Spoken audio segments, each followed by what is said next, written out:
Bapak Pendeta Sabto Harsoyo. Waktu dan tempat kami berikan. Terima kasih. Baik Bapak Ibu, mari kita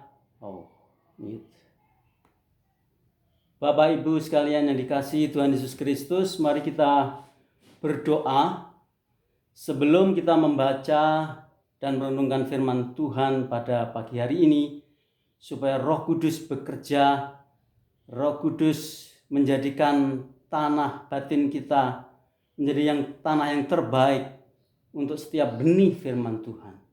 Mari kita menyiapkan hati, mari kita membuka diri kepada kebenaran firman Tuhan, supaya tidak ada satu orang pun yang pulang dari ibadah virtual pada pagi hari ini pulang dengan hati yang kosong, tapi semua diberkati oleh firman Tuhan.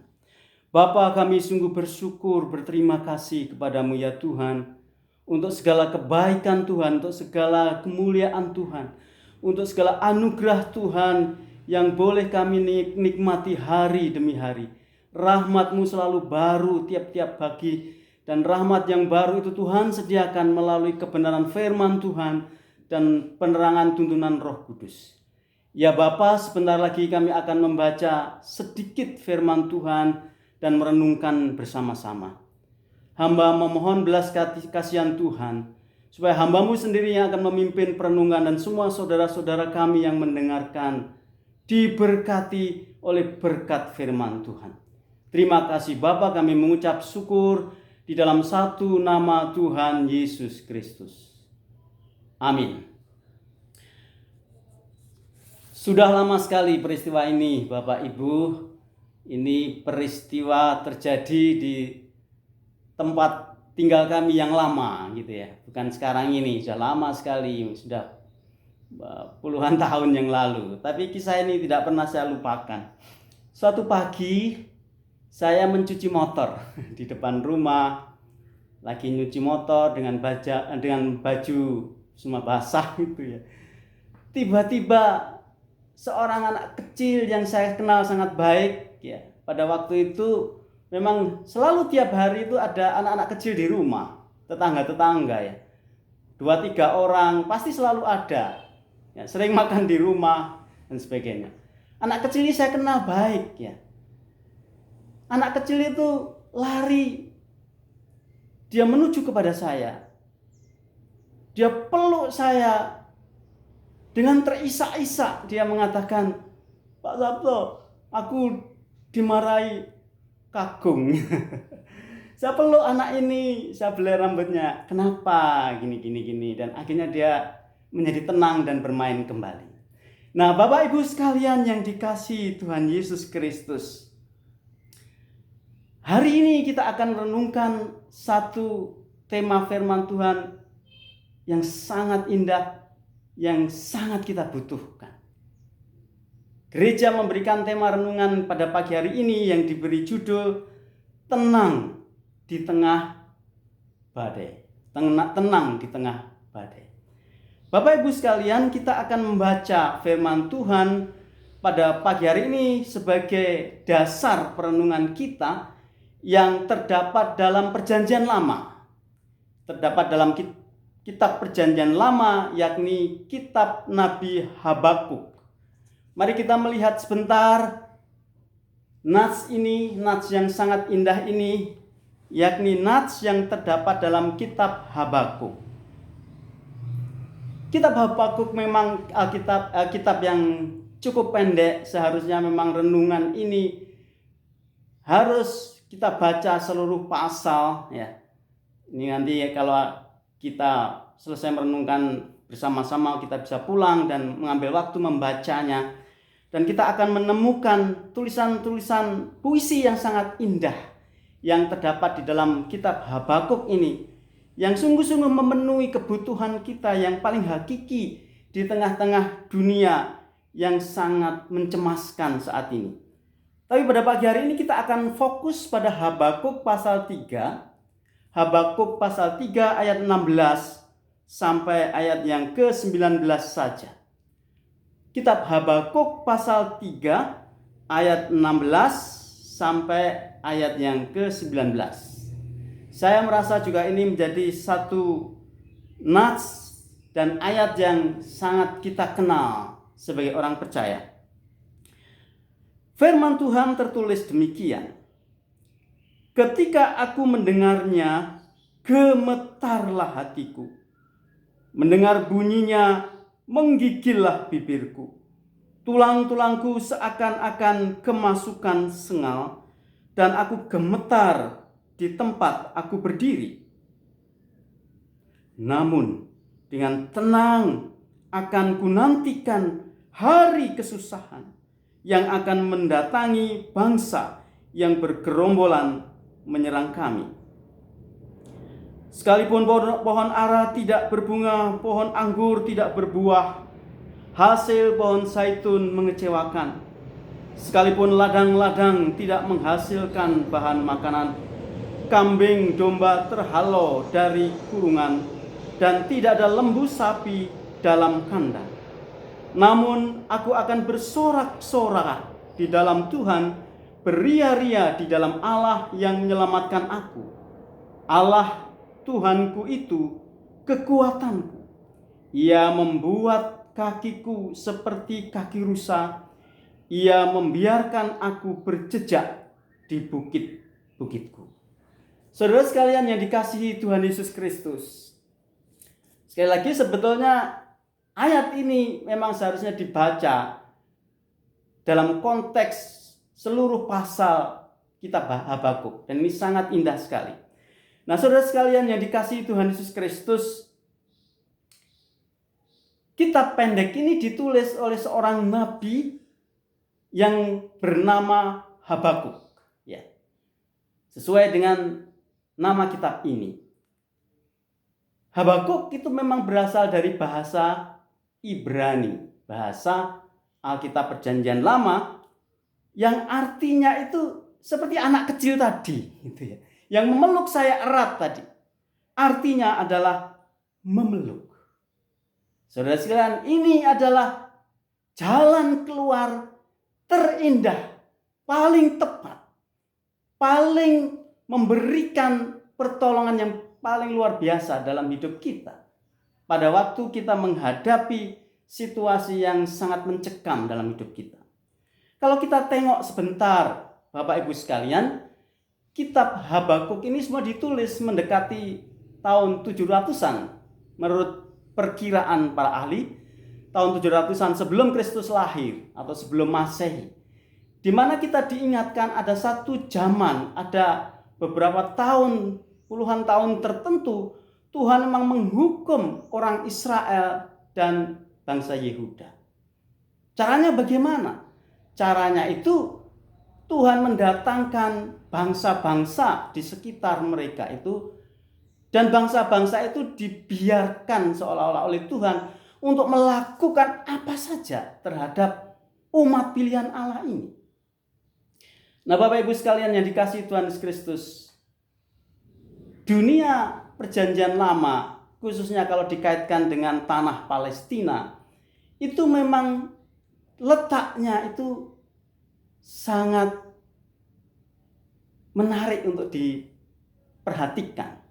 Karena tanah Palestina yang menjadi tempat tinggal orang Israel itu berada di dalam persimpangan raja-raja besar pada waktu itu. Ya.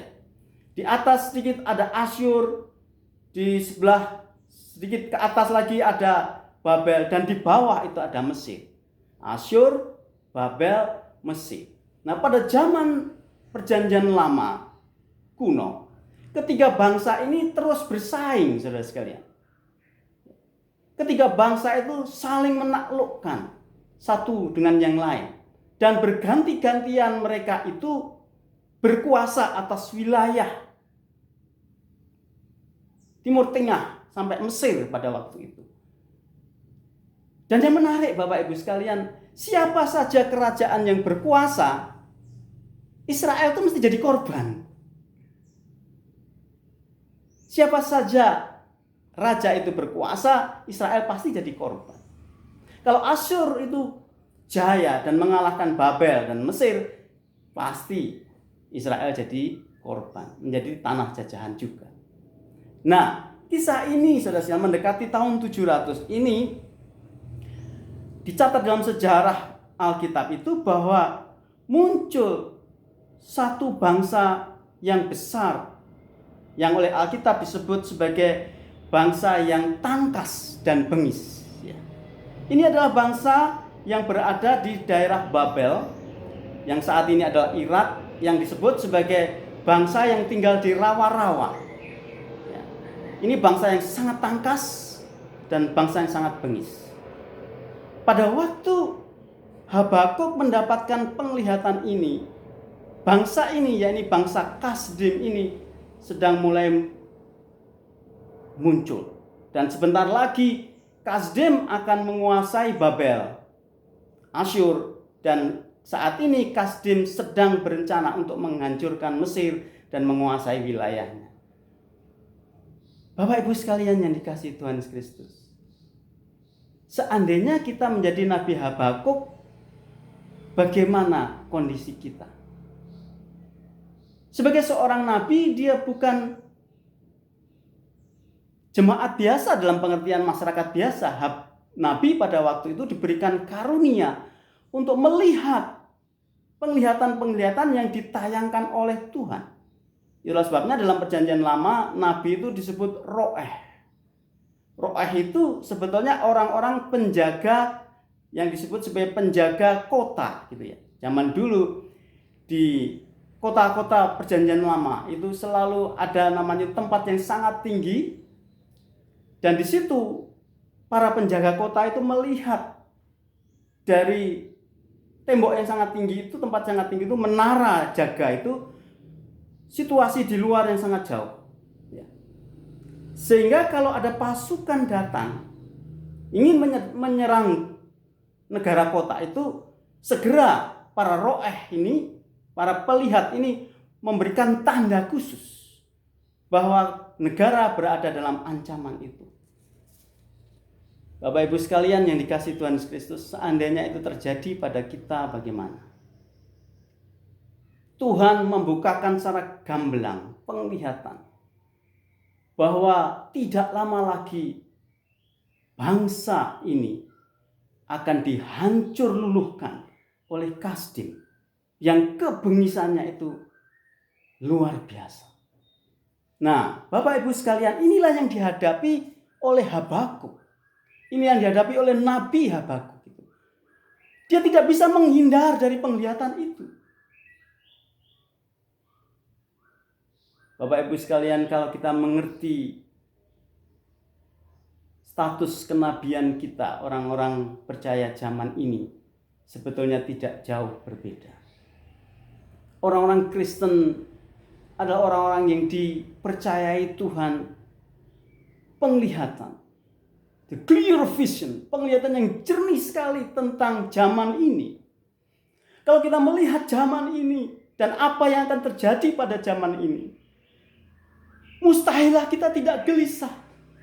Mustahillah kalau kita tidak berdoa sungguh-sungguh untuk suku-suku bangsa, karena bahaya besar sedang mengancam mereka. Ini adalah kegelisahan Habakuk. Saudara sekalian, kalau kita baca seluruh pasal, maka sebetulnya pasal-pasal ini terdiri dari 3 bagian yang sangat besar.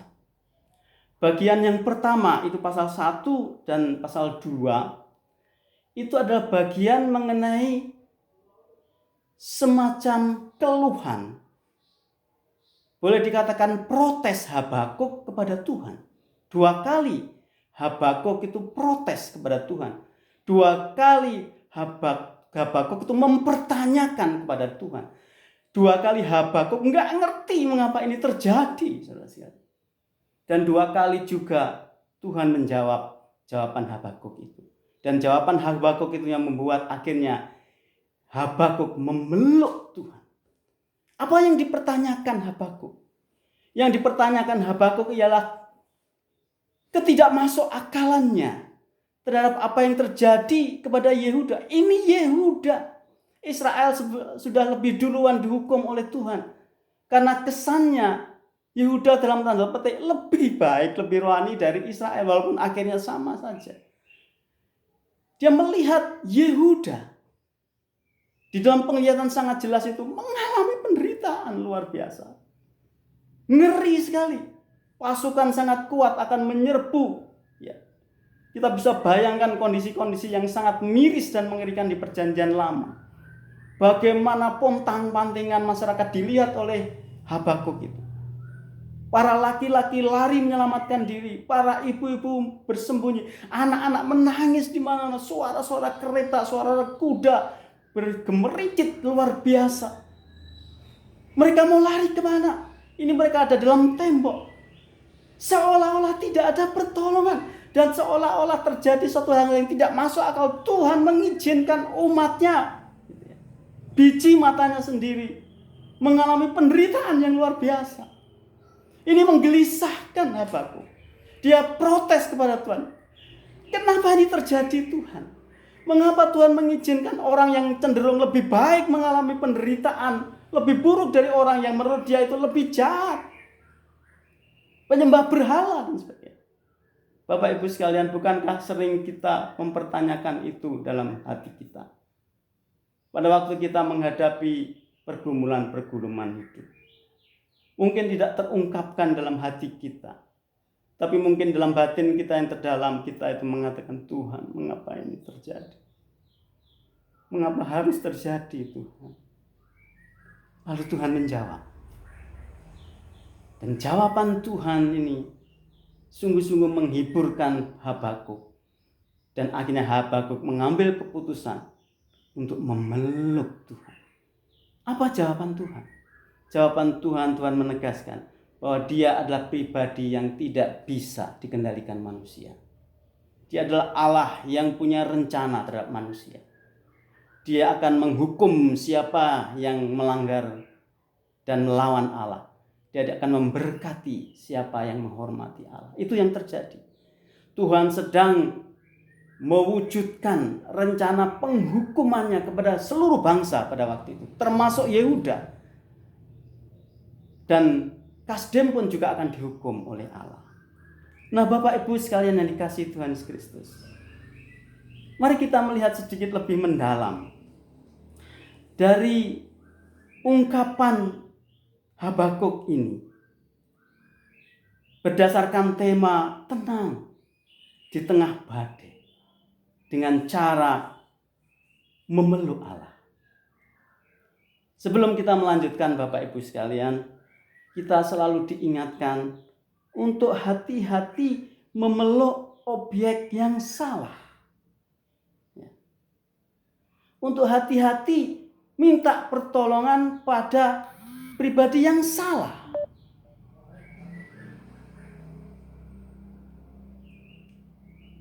Saya mengikuti beberapa berita saja di mass media mengenai pinjaman online ya Bapak Ibu ya.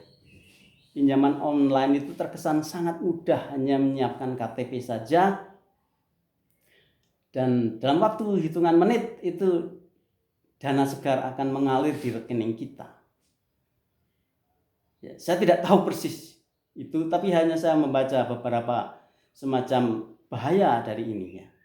Karena pada waktu kita sudah menerima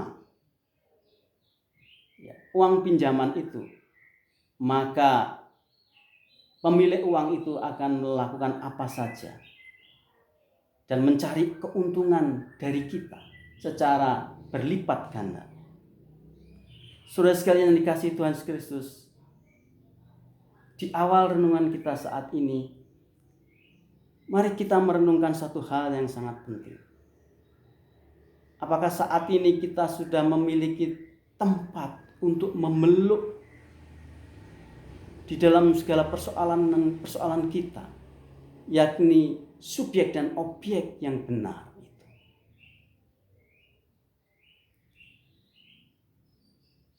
Katanya Bapak Ibu sekalian, orang yang sudah usia itu biasanya sulit tidur gitu ya. Jadi jam tidurnya itu berkurang ya. Apakah ini tanda-tanda saya sudah mulai tua? Saya tidak tahu. Tapi agak sering juga saya perhatikan, saya agak sulit tidur gitu kalau malam. Termasuk tadi malam. Saya bangun, saya lihat jam 2, belum bisa tidur. Banyak pikiran dalam pikiran itu, lalu Tuhan mengingatkan saya terhadap firman Tuhan ini. Peluk Tuhan. Dan akhirnya saya memeluk Tuhan.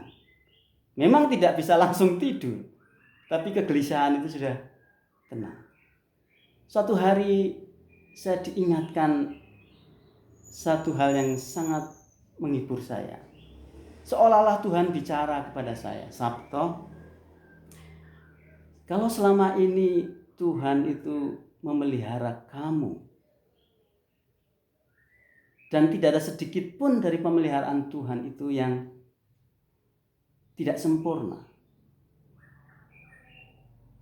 Demikian juga Tuhan yang adalah Bapa itu akan memelihara Bu Dewi, istrimu, akan memelihara Tika dan Tia, anakmu, persis seperti Dia memelihara kamu. Nah, Bapak Ibu sekalian yang dikasihi Tuhan Kristus, mari kita merenungkan lebih jauh dari perenungan firman Tuhan yang bertajuk tenang di tengah badai ini. Ada 3 alasan Bapak Ibu sekalian yang dapat kita temukan dalam kitab Habakuk itu, mengapa memeluk Allah, memeluk Yesus Kristus itu adalah jalan keluar yang terbaik untuk semua kegundahan, kegelisahan, kekhawatiran, kecemasan, ketakutan, ketidakpastian kita. Tuhan Yesus berkata, marilah kepadaku semua yang letih lesu dan berbeban berat. Aku akan memberikan kelegaan kepadamu. Ada 3 alasan yang sangat mendasar, yang sangat indah. Bahwa pada waktu kita memeluk Allah itu, jaminannya itu adalah damai sejahtera. Jaminannya adalah ketenangan yang sejati. Alasan yang pertama adalah bahwa karena keberadaan Allah itu menimbulkan pujian. Mari kita membaca ayat yang ke-18 dari Habakuk. Ayat 18. Dimulai dengan kata namun aku akan bersorak-sorak di dalam Tuhan, beria-ria di dalam Allah yang menyelamatkan aku. Saudara sekalian, ini bukan pujian hasil dari suasana psikologis kita. Kalau lagu-lagu pop, lagu-lagu umum itu ya, memang bisa menimbulkan kebahagiaan. Terus terang saya suka dengan musik walaupun saya tidak pandai menguasai musik, tapi saya ini kalau mendengar aransemen musik yang sangat bagus itu mesti saya terdorong untuk menyanyi. Walau suaranya enak itu terdorong karena nggak tahan mesti menyanyi, enak sekali nih aransemen musiknya itu seperti meningkatkan gairah untuk menyanyi. Nah, kata penelitian juga demikian, katanya sih bahwa salah satu yang membuat Bapak Ibu kita yang sudah masuk ke usia emas itu bahagia, katanya salah satunya itu ialah menyanyi. Jadi Pak Eko kalau diadakan lomba karaoke boleh Pak Eko.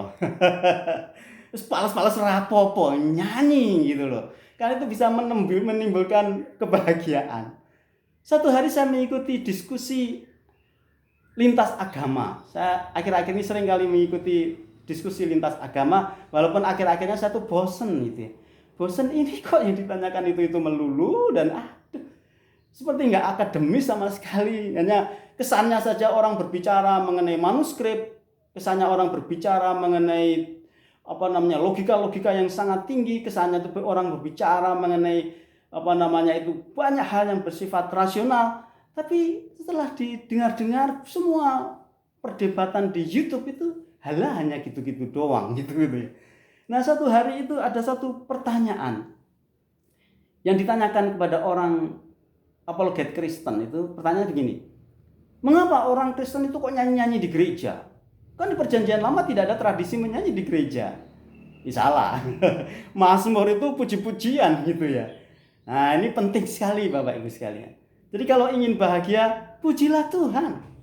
Pujilah Tuhan. Hati yang gembira adalah obat. Saya teringat pada kesaksian dari Pak namanya itu motivator yang sangat terkenal tuh, beliau itu kena COVID ya. Tung Desam Waringin, dia kena COVID ya.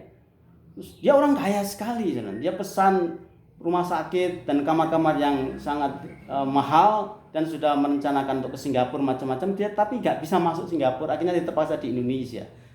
Dan dia sembuh akhirnya. Salah satu kiat untuk sembuh dari penyakit COVID itu hati yang gembira. Kalau dia mulai mengusahakan hati yang gembira. Setiap kali perawat masuk, ayo Bu, nyanyi dulu. Hati yang gembira adalah obat. Nah Bapak Ibu sekalian yang dikasihi Tuhan Kristus, keberadaan Allah itu mampu menimbulkan pujian.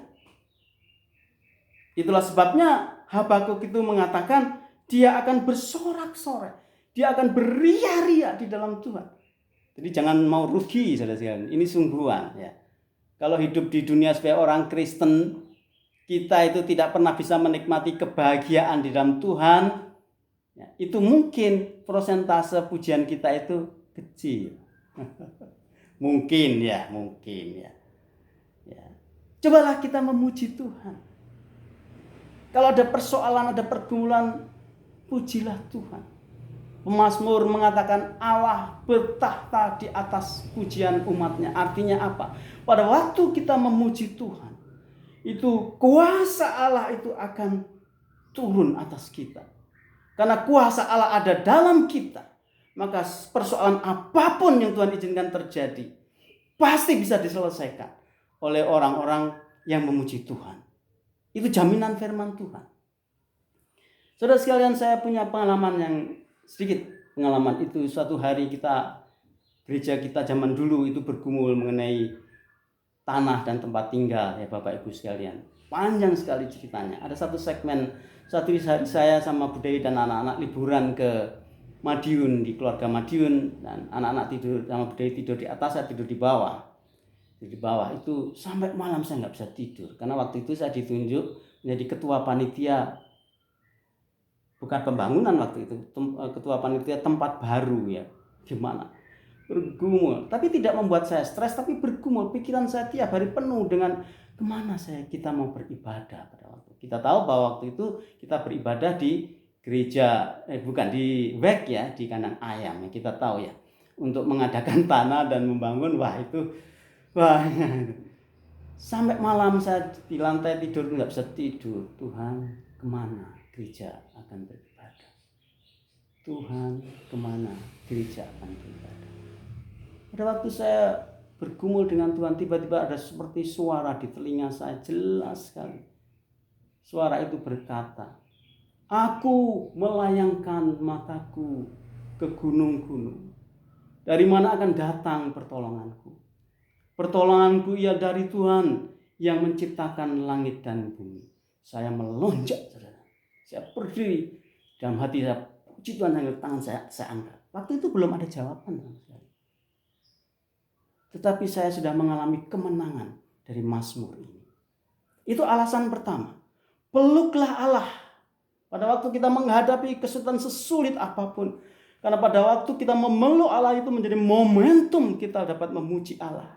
Dan itu akan menjadi kekuatan rohani besar sekali. Untuk kita menang atas persoalan kita.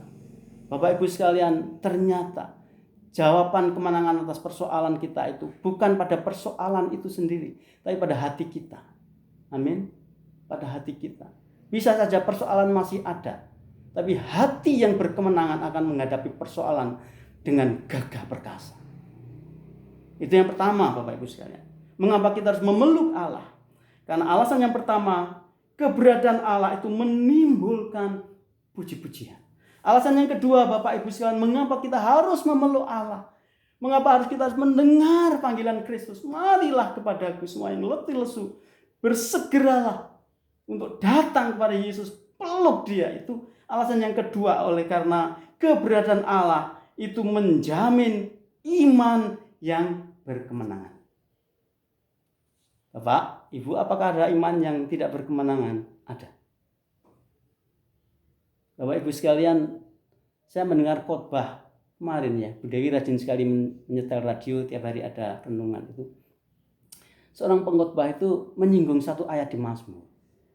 Orang-orang percaya itu akan menghadap Tuhan makin lama makin kuat. Perhatikan ini, poin penting sekali. Jadi firman Tuhan mengatakan orang-orang percaya itu ya menghadap Tuhan bisa diartikan macam-macam. Menghadap Tuhan bisa diartikan meninggal dan sebagainya. Itu boleh saja. Tetapi orang-orang percaya itu menghadap Tuhan, kekuatannya itu makin lama makin kuat. Jangan sebaliknya. Ya. Kita mesti berdoa supaya kita bisa mencapai garis akhir kehidupan kita dengan posisi yang kuat.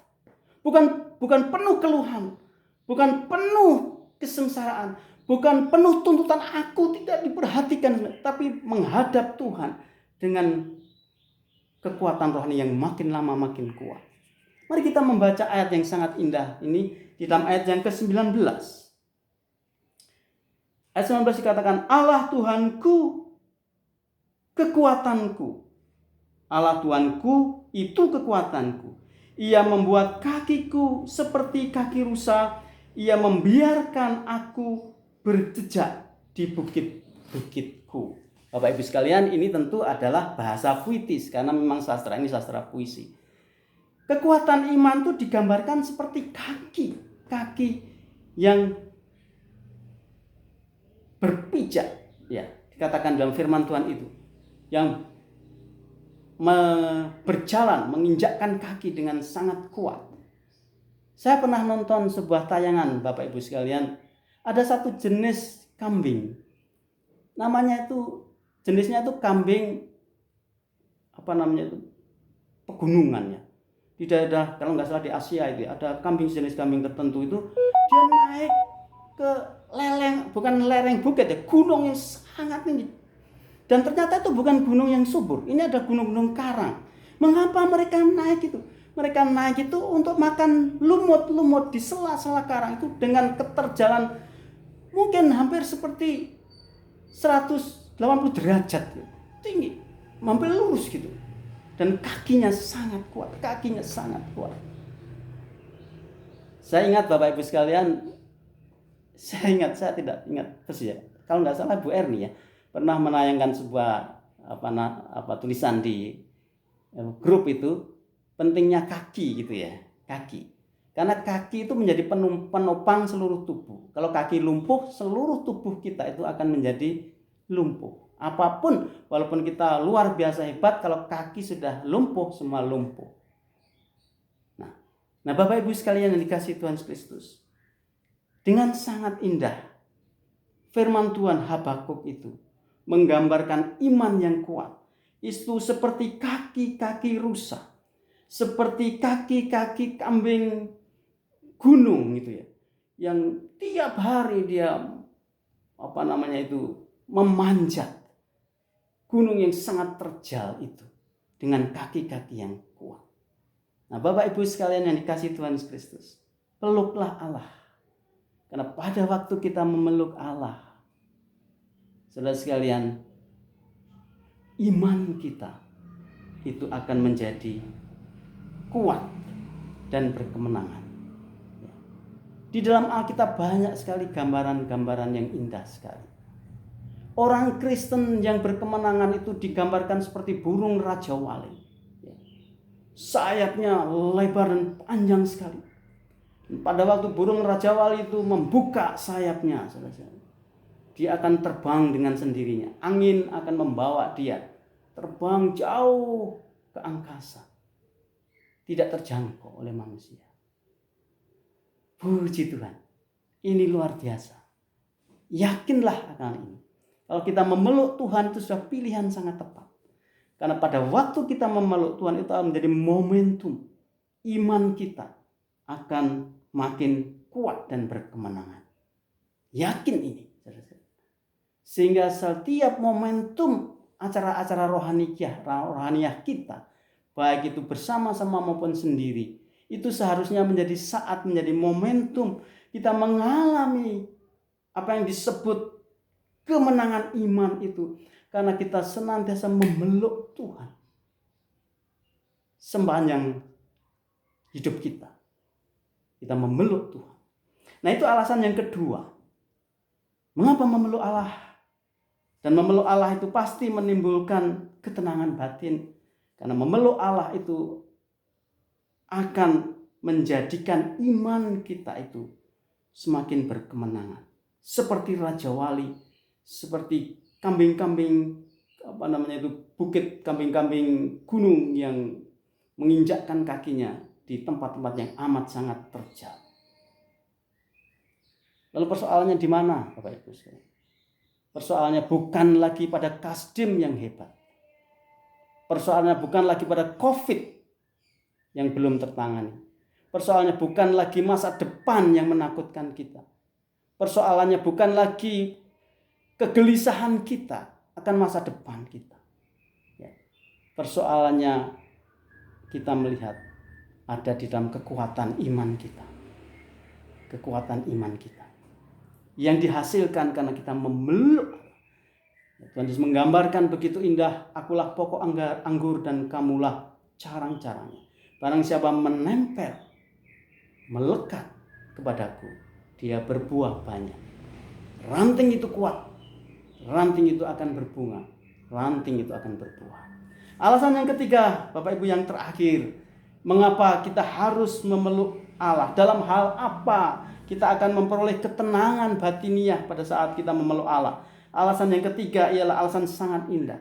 Oleh karena pada saat kita memeluk Allah, pada saat kita memeluk Allah, ketenangan itu mengalir. Oleh karena ketenangan itu akan muncul, akan mengalir dari keberadaan Allah yang memberikan kepada kita pengenalan akan Allah yang makin benar. Nah, ini penting sekali. Mengenal Allah dengan benar. Mari kita membaca ayat terakhir.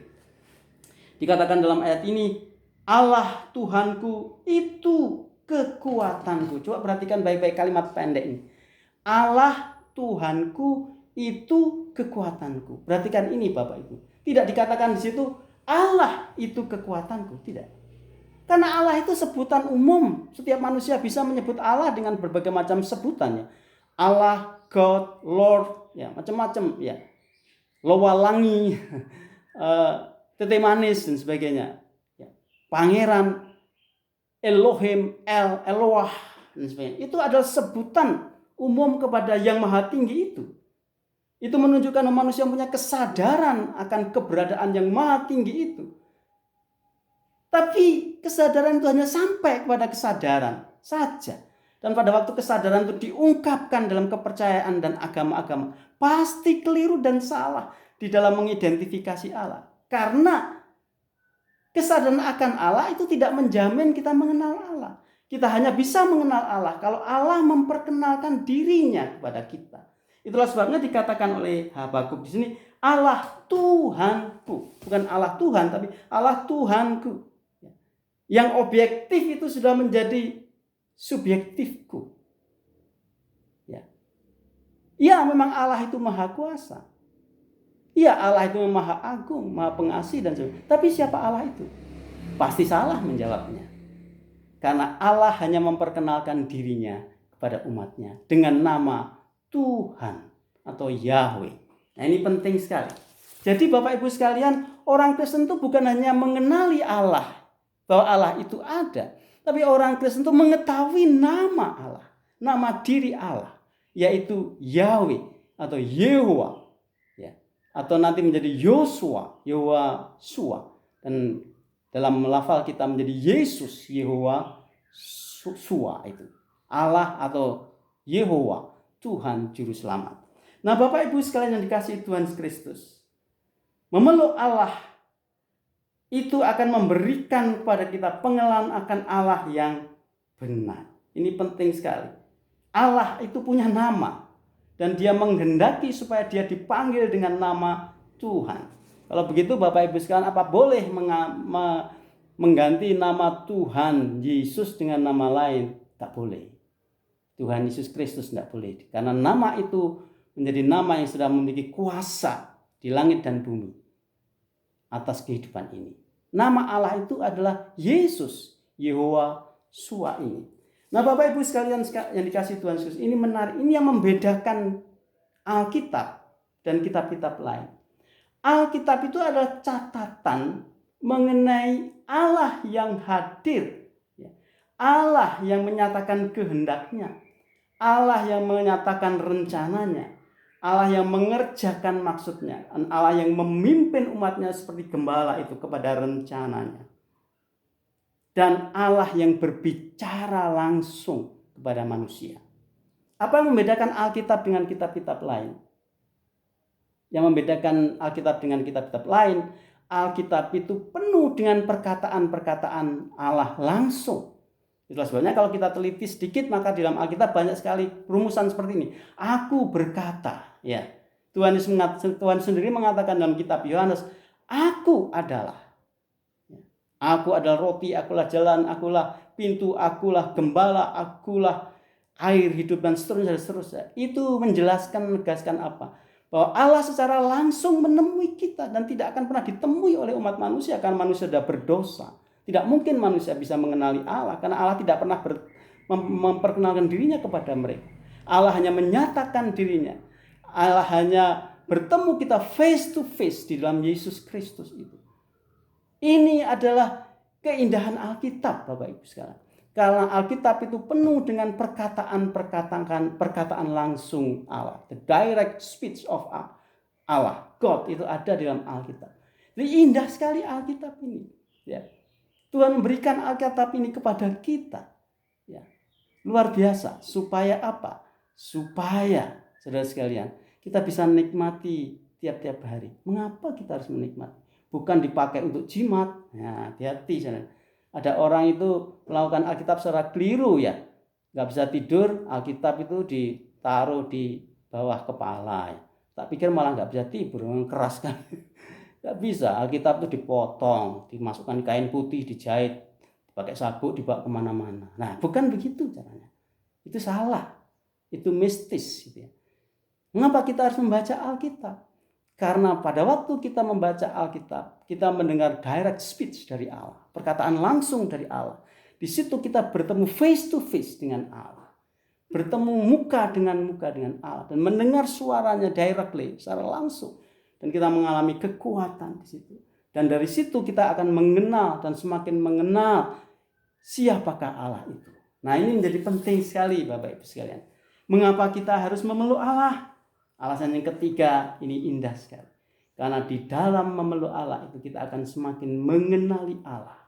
Siapakah Dia yang kita percaya itu. Saya akan menutup renungan ini. Sekali lagi berkali-kali saya ungkapkan hal ini. Saya suka sekali. Seorang bapak gereja yang bernama Augustinus pernah mengatakan satu pernyataan yang saya selalu ingat hal ini. Sebetulnya kekristenan itu hanya satu. Kekristenan itu bukan syariat-syariat, bukan hukum-hukum. Kekristenan itu hanya satu. Apakah kekristenan itu? Kekristenan itu adalah masalah atau kekristenan itu adalah how to enjoy God. Hal menikmati Allah, bukan exploited God, bukan memperalat Allah, tapi menikmati Allah. Mengapa? Karena Allah itu genap di dalam dirinya. Kita mau cari apa saja, kita membutuhkan apa saja, peluk Allah. Dan kita akan menemukan keberadaan agungnya yang berlimpah-limpah berkat itu. Dan kita akan dibawa kepada pengenalan akan Allah semakin intens, semakin mendalam. Bapak Ibu sekalian, Tuhan Yesus Kristus berkata sekali lagi, marilah kepadaku semua yang letih lesu dan berbeban berat. Aku akan memberikan kelegaan kepadamu. Adakah hati kita gelisah saat ini? Apakah ada yang menggelisahkan kita saat ini? Mungkin masa depan, mungkin pekerjaan, mungkin teman hidup, mungkin penyakit, mungkin kekhawatiran, mungkin ketidakpastian, mungkin ketidakpuasan, mungkin kejengkelan, mungkin apa saja yang membuat kita batin kita menderita saat ini. Dengarlah perkataan Tuhan Yesus. Marilah kepadaku semua yang letih lesu dan berbeban berat. Peluklah Dia. dan alamilah damai sejahteranya. Mari kita mengambil waktu 1-2 menit, Bapak Ibu sekalian. Saya tidak tahu apa yang sedang terjadi dalam hati Bapak Ibu sekalian. Mungkin pergumulan, kegelisahan, bahkan ketakutan.